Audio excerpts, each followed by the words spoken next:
Ошондо түшүнөсүң да анан көрсө субханалла адамга шалдыра турган бул оору бул бала экен да көрсөчү. Эч нерсеге көңүлүң жок, эч нерсе кылгың келбей, кыжалат болуп.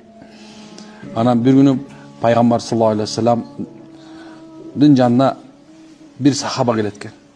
Жашоодон азган, оору кырсык, кыйналып эле, аябай ушинтип турат экен. Ошол мезде пайгамбар саллаллаху алейхи вассалам карап салып эмне болду дейт. Алланын элчиси, мени шалдыраткан оору дейт. Колдун жукачылыгы, адамдардын кордугу мени тажатып ийди. Пайгамбар саллаллаху алейхи вассалам айткан, сен айтпайсың дейт. Аллахумма гфиратка авсау мин дунуб ва рахматака аржа инди мин амали. Иншалла Алла сага жеңилдик берет. Бир нече күндөн кийин пайгамбар саллаллаху алейхи вассалам баягы сахабаны караса мындай жыргап жүрөт экен да, бодуруп жүрөт экен. Анан айткан, эй, сага эмне болду десе, я Расул сиз үйрөткөн дуаны мен көйнүгө кайталап жүрдүм, Алла мага жеңилчилик берди дейт. Карасаң. Енді қарсаң айтып отқан нәрсесі, я Алла, Алла мағфиратука дейді, авса мин дуну ва рахматака дейді.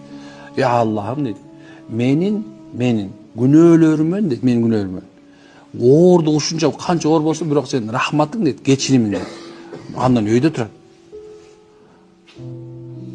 Адам өзү качан бир шалдыраган ооруга, бир проблема туш болгондо эң биринчи, о Алла, сен кечиримдүүсүң.